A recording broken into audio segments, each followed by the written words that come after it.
Today, we're venturing into a timeline that quite literally millions of Halo fans would give their right arms to bring to reality. A timeline where George's armor never got damaged, where Kat's shields were never disabled by radiation, where Carter never learned the art of kamikazeing, where Emil simply decided to turn around, and where Noble 6...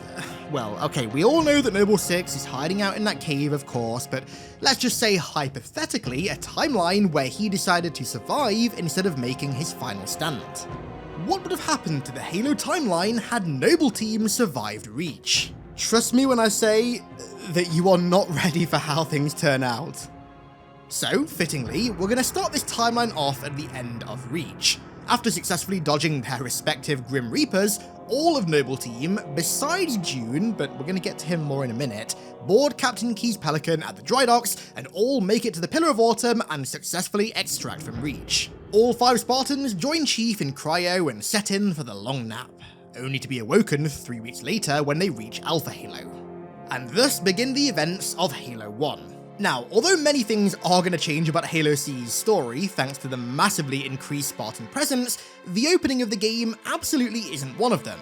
So the Autumn didn't go down because it was overrun by the Covenant, rather it went down because of the size of the Arbiter's fleet that pursued them from Reach. Keyes was simply outnumbered, and no amount of Spartans to repel borders is ever going to change that.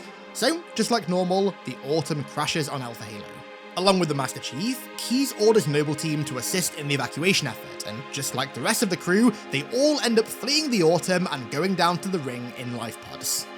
On the surface of the ring, many more Marines are saved and taken back to Alpha Base thanks to there being quite literally 6 times more Spartans than usual, so the search for survivors covers a much larger ground. Now, one major change that I'm going to make quite early on is who accompanies Captain Keyes in his life pod. So in the regular timeline, Keyes is captured by the Covenant as soon as his life pod makes ringfall, but in this timeline, where he's got far more than just 1 Spartan at his disposal, Keyes has Noble 6 stay with him, almost to act as his personal guard, and so, ultimately, the Covenant never capture him. This means that the raid on the Truth and Reconciliation never happens. Instead, Noble 6 escorts Keyes to the newly established Alpha Base, where he then links up with the Master Chief and, of course, the rest of Noble Team to plan the mission to the Silent Cartographer and beyond. And from this point forward, most of the game's events would remain mostly the same until we get to 343 Guilty Spark, where, again, things are going to start to change quite drastically. Because of the severity of the mission, Keyes isn't just accompanied by a handful of Marines and Johnson in this timeline, but rather, he goes to investigate the quote-unquote Covenant weapons cache backed up by the full force of Noble Team. Carter, Kat, Emil, and Noble 6 descend into the facility alongside Keyes, Johnson, and a few other Marines, while George takes up a position outside to guard the entrance. They breach the containment room all the same, except this time, when they get ambushed by the Flood, Noble Team are there to protect the captain and to prevent his infection and capture. Although the outbreak spreads like normal, Noble escape the facility with Keyes and link up with George at the entrance. They then hold off at the base of the tower awaiting Fohammer's arrival, but before she can land, 343 Guilty Spark appears and teleports Noble 6 to the library to retrieve the index in light of the severity of the outbreak. While Fohammer extracts what remains of Noble Team and Keyes and takes them back to Alpha Base, Noble 6 makes his way through the library. Now, because he's a hyperlethal vector, I'd imagine that his time in there would be quite similar to the Chief's, making it to the end and picking up the index before being teleported to the control room to plug it in. And it's here where paths start to cross. So, because Captain Keyes never goes MIA in the Flood lab, Chief never has to go there to try and rescue him, and so after securing the control room, he kinda just stays there to keep it locked down, while Cortana learns everything that she can from being put into the ring systems. So, when all of a sudden, Noble 6 and Guilty Spark arrive, fully intent on using the index to fire the Halo ring, we get the usual confrontation.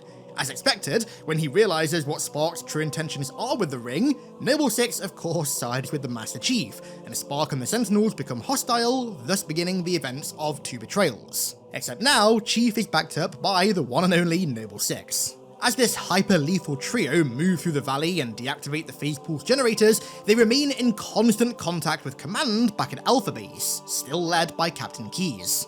But because the flood outbreak is still rampantly spreading across the ring, that means that the outbreak at Alpha Base still happens. The flood still crawl out of the vents and unsuspectingly attack the Autumn survivors. However, thanks to Noble Team's presence, they're able to hold them off. So, not only did the flood fail to infect and capture keys for the second time, but the fall of Alpha Base also never happens. And so that means that once the generators are offline, Cortana just teleports Chief and Noble 6 back to Alpha Base. After bringing Keys up to speed about the true purpose of the Halo and the severity of the flood, plans are then drawn to use the Autumn to destroy the ring and every bastard on it. And with a sizable allied force still on the ring, capturing the Autumn is a breeze. UNSC ground forces secure the ship's perimeter, whilst Chief and Noble 6 go inside to destroy the fusion reactors. And then, once the fuse is lit, they all hurry to Pelicans and leave the ring. And Chief, Cortana, Captain Keys, Sergeant Johnson, the entirety of Noble Team, and plenty of other survivors watch Alpha Halo shatter from orbit. Which leads us into the events of Halo First Strike. The litany of survivors rescue Linda floating in space in her cryotube, and then immediately set their gaze on capturing the Ascendant Justice, which, again, Noble and Chief pull off with ease. However, the rest of the Arbiter's fleet of particular justice still managed to jump back to High Charity. The survivors then return to Reach with their newly acquired Covenant ship to rendezvous with those who are still stranded on the now doomed planet. Notably, Halsey, Admiral Whitcomb, Red Team, Fred, Kelly, Will, and also one extra person, June. So, I mentioned that June didn't join Noble Team on the Pillar of Autumn, and that's because he doesn't die on Reach. So, I wanted to keep his path through the timeline mostly the same until now. So, instead of taking Halsey to Castle Base and then just vanishing into the ether, June instead does the more logical thing and stays with Halsey and the other survivors to ensure both parties' survival. Now, yes, I know that the reason this didn't happen in the regular timeline was solely because June just didn't exist when the Fall of Reach was being written in, the year 2000? But come on, it makes perfect sense. So, the survivors then carry out Operation First Strike to destroy the gigantic Covenant repair and refit station, the Uneven Elephant, as Johnson so eloquently called it. And once again, thanks to the combined force of now 12 Spartans, Chief, Fred, Kelly, Linda, Will, Grace, Carter, Kat, George, June, Emil, and Noble 6, the Hierophant's fusion reactors are overloaded and the station destroyed, along with also all of Truth's 500-ship large Earth invasion fleet that were stationed nearby, and they were destroyed with ease. And further, unlike in the regular timeline, where Grace is killed by brutes on the Hierophant, thanks to the, frankly, overwhelming force of the 12 Spartan fire team, Grace survives to fight another day.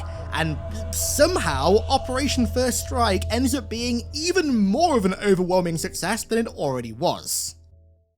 And because of this overwhelming success, when they return to Earth, the top brass blessed them with the greatest honours of all time: HiddenXperia's flood-themed PCs, made in partnership with Apex Gaming PCs. With the lower-end Pure Form, the mid-range Gravemind, and the higher-end Primordial builds, we've got a build here fit for any Spartan, regardless of budget or wants, ready to play Halo at glorious frame rates and blistering resolutions. Hit the link in the description to pick one of these bad boys up today.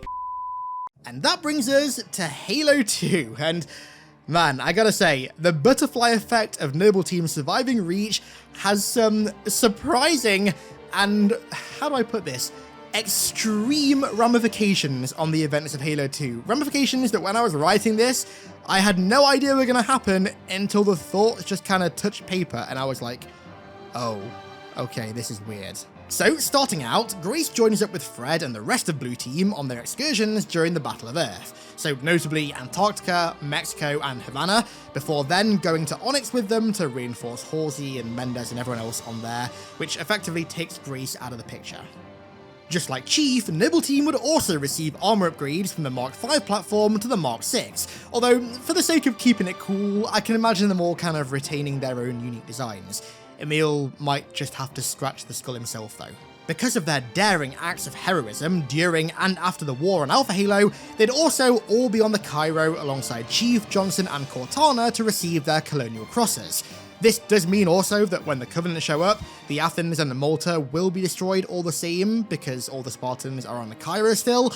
However, the assault on the Cairo would be held off much easier.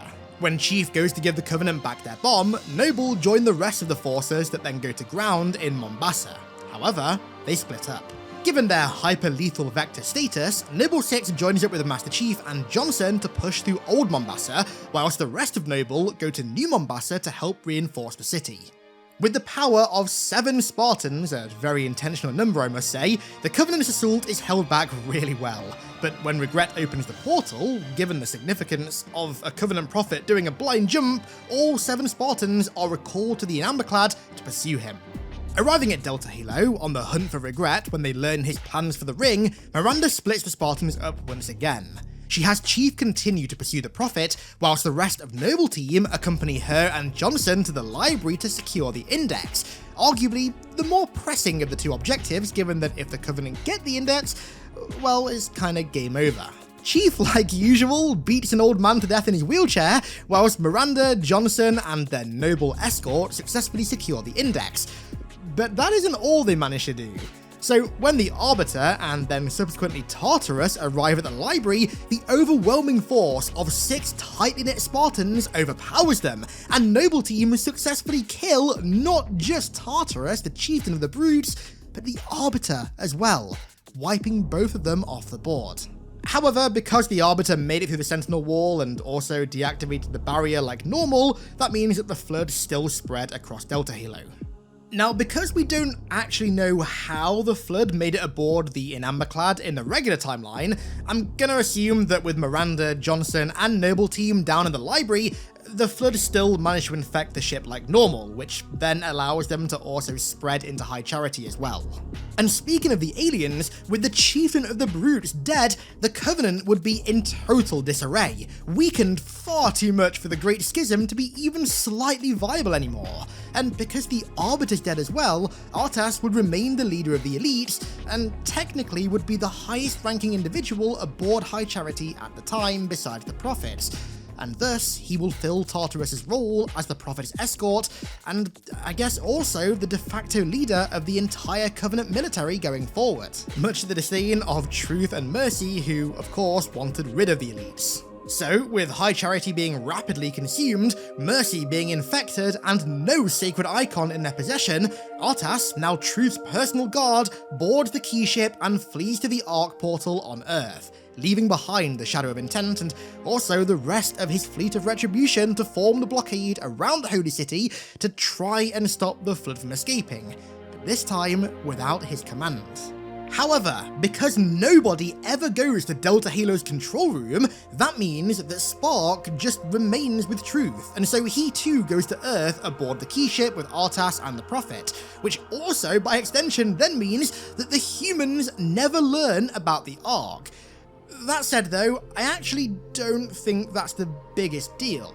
So we're jumping ahead of ourselves a little bit here, but whether the humans knew about the Ark or not, they'd almost certainly follow the key ship through the portal on Earth anyways, because the Prophets are leaving Earth and they want to kill them, but we'll get to that more in a minute. Now, before we round out the events of Halo 2, there are 2 very important things that we need to cover that I've kind of glossed over.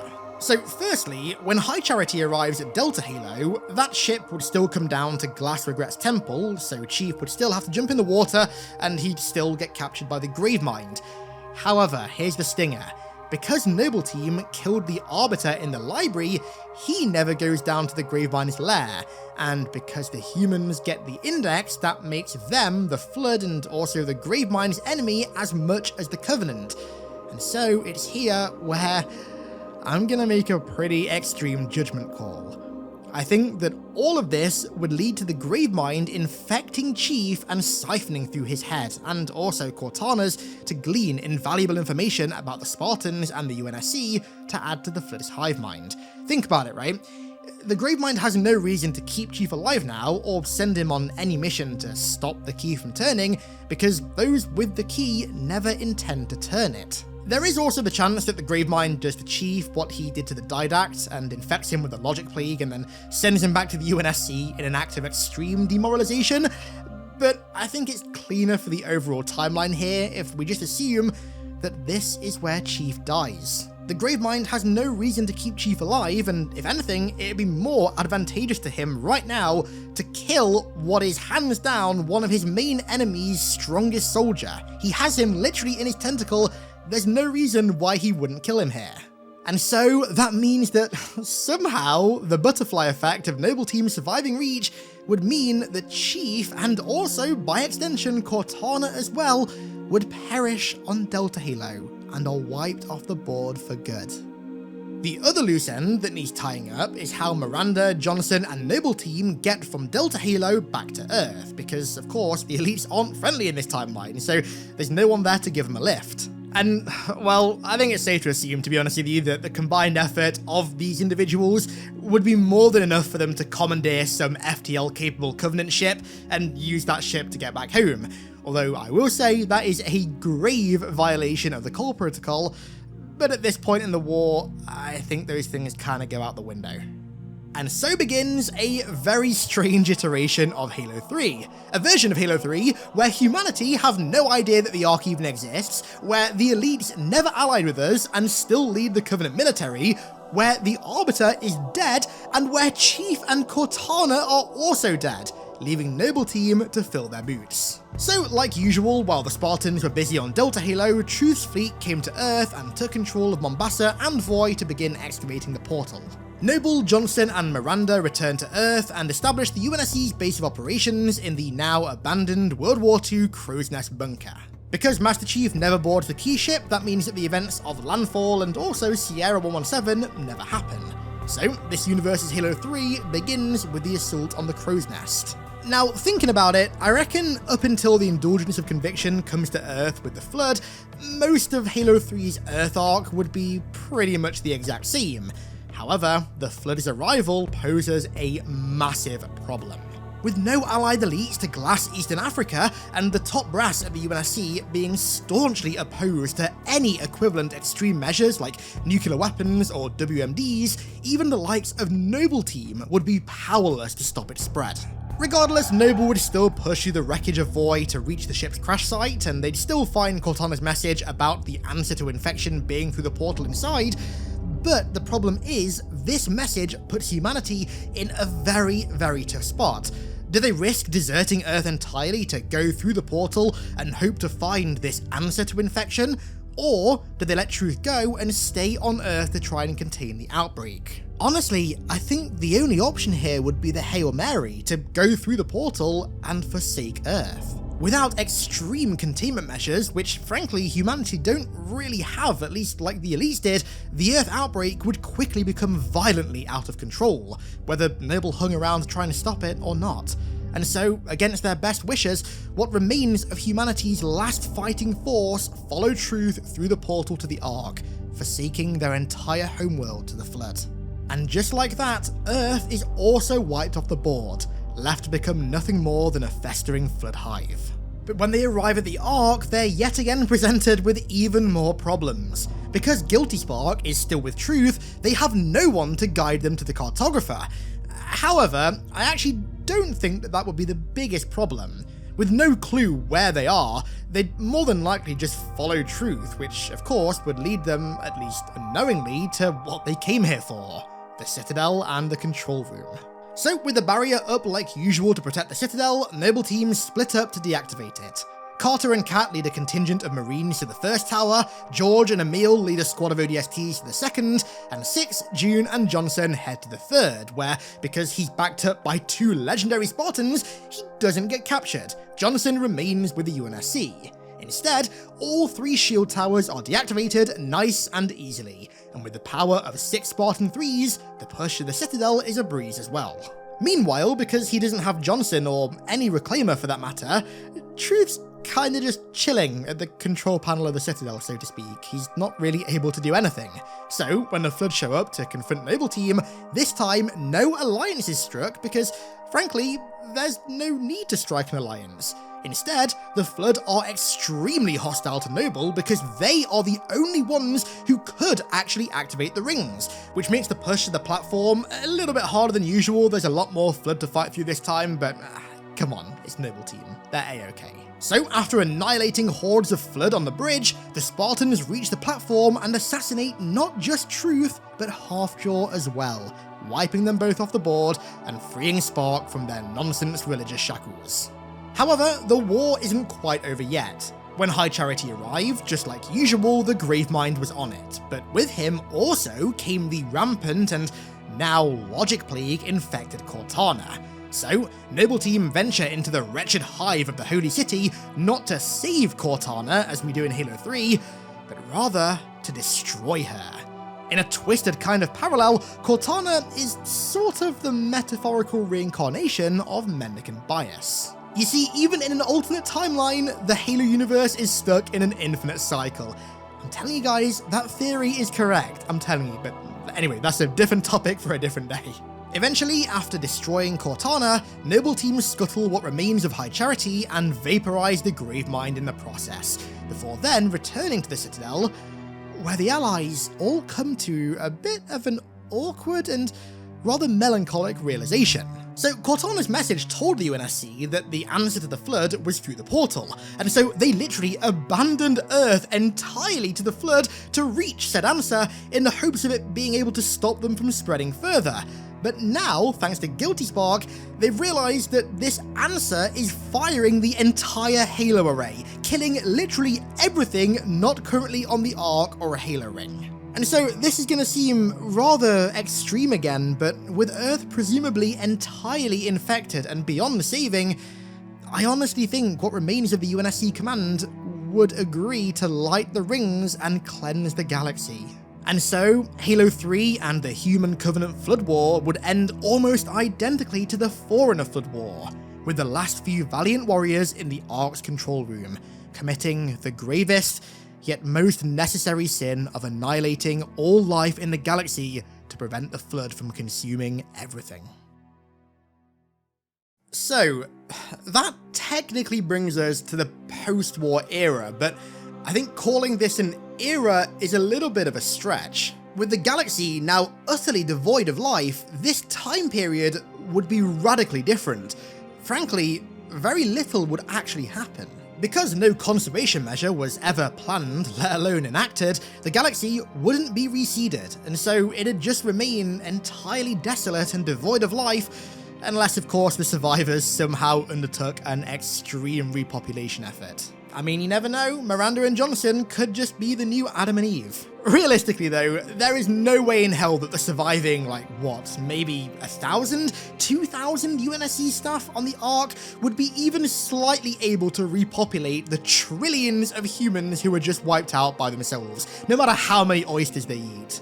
You could argue that while on the Ark, Noble 6 could have read the terminals and interacted with Mendicant Bias, and then, like Chief, was sent by Mendicant to Requiem to awaken the Didact, but given that nobody ever went to Installation 08 in this timeline, Noble 6 would have never had that final interaction with Mendicant Bias, where he decided upon his intent to seek atonement, which then led to him sending Chief to Requiem in the first place. And besides that, because there's no rush to get away from the Ark in the first place and go through the portal, I don't really think the logistics are there for Mendicant to be able to cut a ship in half with a portal, or I don't know, do whatever else he needs to do to get Noble 6 to Requiem. That said, because I'm a completionist and I want to cover all bases, let's just say that Mendicant did teleport Noble 6 to Requiem at the end of this very strange Halo 3. Well, if that were the case, he'd be entirely alone on the planet because Cortana, of course, wouldn't be there to help him, and the Infinity would also never come because those who were building it, and also those who would ultimately man it, would also be dead. And hell, even if Auntie Dot were there to replace Cortana, she's a dumb AI, and so would be literally thousands of times less effective than Cortana was. The Gamma Halo project would have also never happened, and so they never would have excavated the Composer from Installation 03, which then means that the Didact would have had to go to Gamma Halo to get the Composer, but why? What would he even do with it at this point? It'd be entirely pointless, because who's he gonna compose? Earth is entirely desolate, and there's 1,000 humans left on the Ark. With humanity almost entirely dead at this point, Halo 4's plot just doesn't really make sense anymore. It doesn't work. It'd just be the Didact waking up and then instantly reclaiming the mantle of what is now a entirely dead galaxy, so congrats, I guess? And so, as insane as it seems, the butterfly effect of Noble Team surviving Reach means that literally everything dies. Humanity is borderline extinct, and the galaxy finds itself in the same place that it was at the end of the Forerunner Flood War. Except this time, it's even worse because there was no conservation measure to reseed it with new life. This is literally the end of everything. And all because a few Spartan 3s decided not to die. So, did this timeline play out like you thought it would do? I'd hazard a guess that it didn't, because when I was writing it, it sure as hell did not turn out how I thought it would either. Let me know your thoughts on this frankly cataclysmic Halo timeline down below in the comments, and also, if you haven't done so already, make sure you hit sub and also like as well. I want to give a huge thank you to all of my amazing patrons for their continued support over there as per usual. Thank you all so much, and thank you all so much for watching, I really do appreciate it. And I'll catch you all in the next one.